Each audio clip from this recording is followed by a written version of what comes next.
Hello, Internet. Come on in and join the NerdChat. I am once again joined by my good friend Joe from the Court of Owlets podcast. Hello! Thank you for having me back. Oh, always. I needed to tell somebody about this Aquaman comic. And you seemed very up to hearing the tale. I mean, I don't know, there used to be a certain point in your time when, it used to be embarrassing to say that you were an Aquaman fan.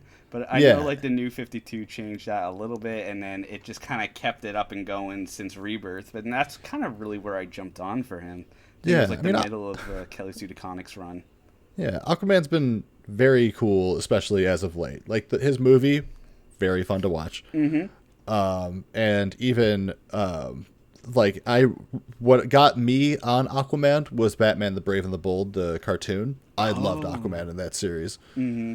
He's just got so much charisma.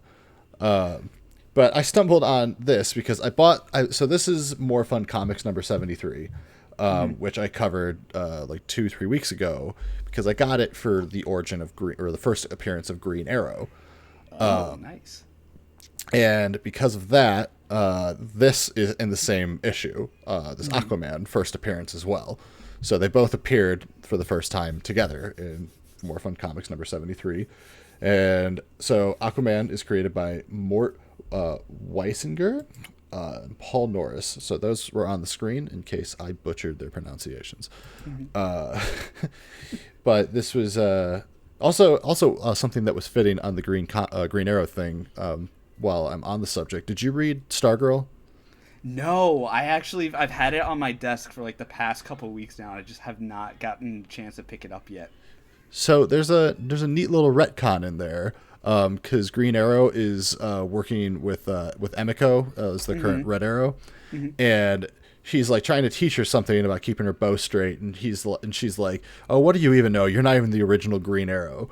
And he asks "What are you talking about?" And she's like, "You just stole this whole gimmick from the Golden Age Green Arrow." And he says, "No. I am the Golden Age Green Arrow." And she's like, "How is that possible?" It's like, me and Roy got caught in a Clock King trap, and it sent us back in time, and we were stuck there for years. We are the Golden Age Green Arrow and Speedy. Oh my god! And it was my favorite part of the comic. That sounds so great. I need to read this immediately now. Absolutely. I picked it up because Muse was telling me about it, and I thought it was so cool. That sounds awesome. So it was a good issue overall as well, so I definitely recommend it. But anyway, back to the tale of Aquaman with that little detour. So many have heard the legend of the Aquaman, but who would believe such a tale? Now, that's how I wrote my script, but it really says, "Who will believe so strange a tale?" And I just felt that sounded wrong. But this first page is just some Nazis shooting at Aquaman while he saves a woman who is not in the comic at all. Of course, it's the Nazis. It always seems to be. There is no shortage of Nazi problems. So, which, I mean, is relevant in its own way. But this starts with basically these Nazis just shooting this boat, and everyone on said boat moving to the life raft. So they get onto this life raft and they're trying to sail away, and the Nazis who are in this the submarine are getting ready to fire at it again. And the captain from the boat is shaking his fist in the air, and he's like, "What did you do? You fired against a defenseless ship, you cowards! This ship is only carrying refugees and hospital workers," because of course it is. And so they're like, "Well, they can't ever tell anyone that we Nazis sunk a boat." So they're like, "Fire on the lifeboat. They can't let anyone know that we've been bad guys today." Sounds like such lazy writing. Believe me, you do not understand how lazy this writing is.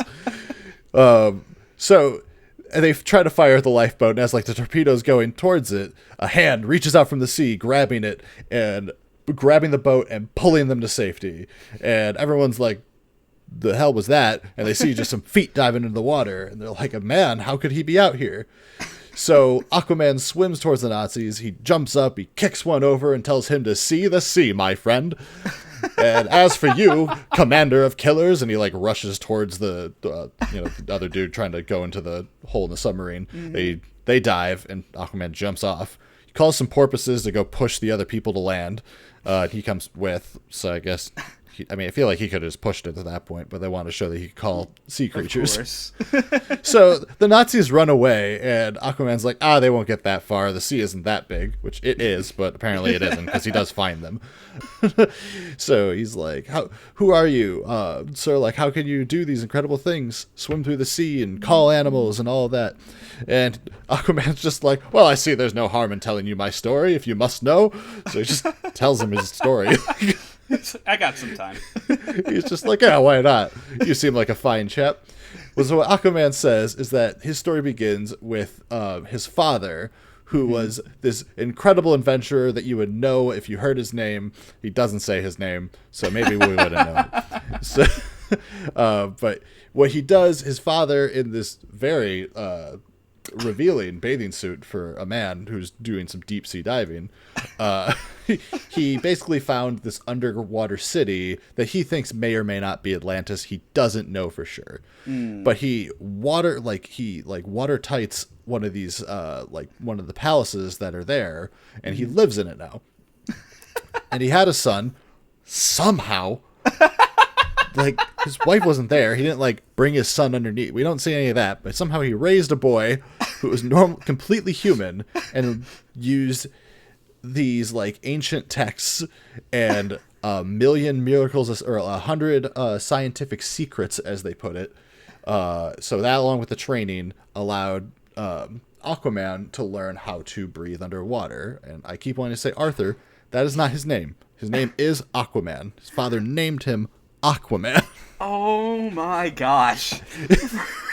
So basically, he's just some normal human. He's not an Atlantean who was just taught by his dad how to get oxygen from the water, swim super fast, be super strong, and talk to sea life. That's his no story. Explanation as to how did he have a son, because nope. It's a man. Yeah. there is no wife here. No. So those 3 panels up at the top of that page, that is Aquaman's origin story. That's it. Oh my gosh. That's all. So after telling his tale, he just runs off. He's like, well, I gotta go. Those Nazis are gonna beat themselves up. So he dives into the water, and he finds them immediately as they're just on a dock telling the rest of the Nazis, dude, you're not gonna believe it. This fish man came out of the water and punched our boat. It was crazy. I think we left a dude behind. And the people at the dock are like, oh, you're just pulling my leg. And then Aquaman just runs up on the shore. And they're like, oh shit, maybe there is actually an Aqua guy. So Aquaman comes up and he punches their submarine, which starts to sink it. And he jumps up on board, and they all run away to a arsenal. Of course. That you can tell because the shed is very clearly labeled Arsenal with a big red sign. In English for these Nazis. In English, which was very helpful to me, the reader. And Aquaman, this incredible man who swam out of the sea, punched a hole into a submarine. How could they ever beat him? By dropping a hammer on his head from a window above. Oh my god. Well, they think that he's from the sea. He's not used to gravity yet. No, yeah, they're probably very. He's probably not used to hammers. I guess that might not usually super easy to swing underwater. So why would you have them? Of course. But now, if you knocked out Aquaman, the man that you saw punch your submarine, swam through the water at incredible speeds, and probably you would have to assume at this point can breathe underwater, what would your plan be? Would your plan be to drown him?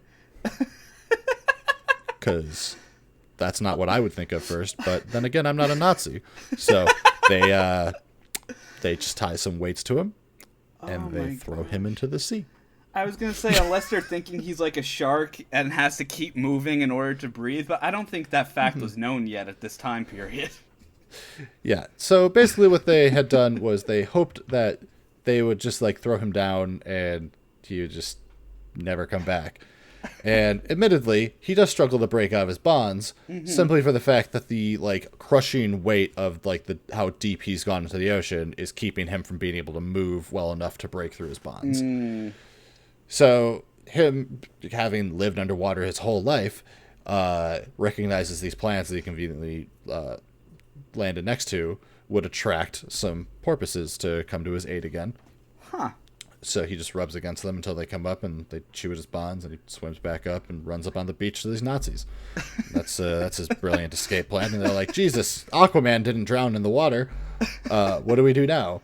So Aquaman knocks one out, and the other one runs into the arsenal again, and he throws a grenade at him. Aquaman grabs it, and he's like, I don't know what this danger is, but I throw it back to you. And he throws it back and blows the guy sky high like a Looney Tunes character, and then dives back into the sea, and it's like, all right, tune in next time for more Aquaman. Oh my gosh! That's the first appearance of Aquaman. Oh my, that just felt like such a fast forward moving short. Yeah. It's just like, I'm going to punch these Nazis. I'm going back in the water. I'm sneaking up on the Nazis again. Oh, I'm going back in the water. I'm going back to the Nazis again. Boom. And we're done for today. Yeah. I mean, wouldn't you as a child be interested in more of that next month? I would hope to see the dolphins or some more sea creatures again maybe next time. Yeah. I mean, it has my interest. I'd be like, what? I hope to see that this improves.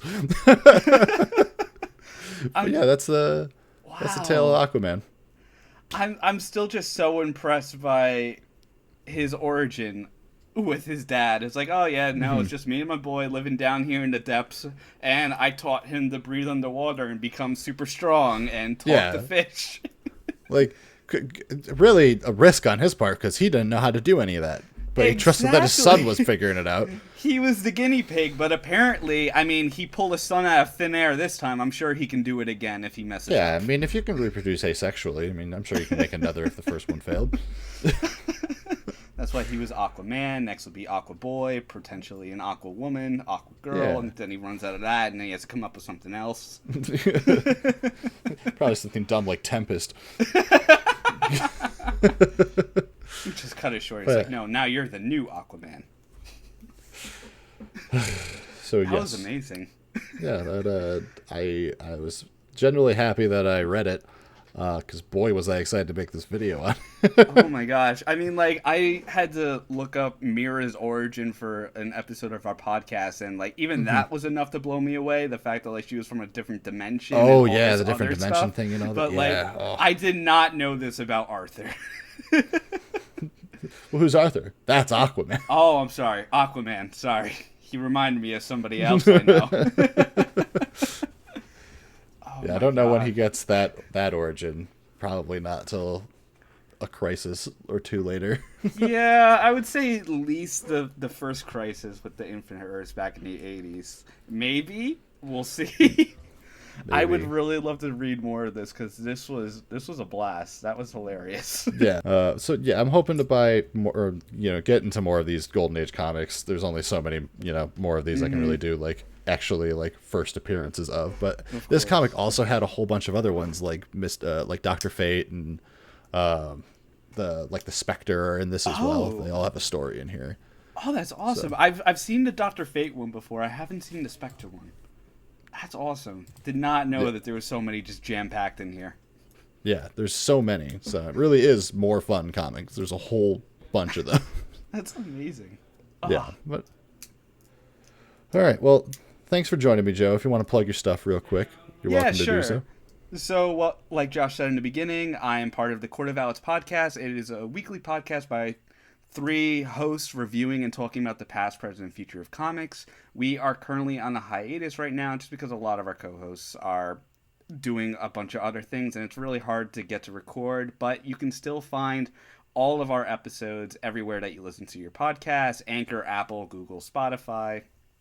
And yeah, we're hoping to make a return soon in the next couple months. And after I am able to move and settle into a quieter home that isn't so far from my work, I will hopefully be appearing on that podcast more often. Oh, absolutely. So. This was a blast. Thank you again so much for having me. Yeah, for sure, man. Thanks for coming on. I appreciate you listening to Aquaman with me. And yeah, so my regular plugins, follow me here, subscribe, all that.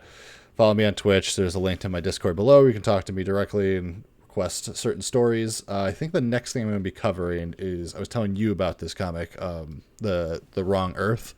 Yes, I'm going to at least do the first 6 issues of that with Rick. Nice. And tell him about it, because it's basically this comic where it's like, imagine if Adam West's 60s Batman swapped places with like Ben Affleck's Batman, and they're just stuck on each other's Earth for an entire year. And it was so good. And I loved it so much. So I'm going to cover that with, more Golden Age stuff in between. So, and then follow me on Twitch, all that. There's links to everything in the description below. You've been on YouTube before. Hopefully you've been here before. And if not, thanks for showing up for the first time, whoever you are out there. I appreciate you. I'll catch you all later, and we will leave it there. Goodbye. Take care.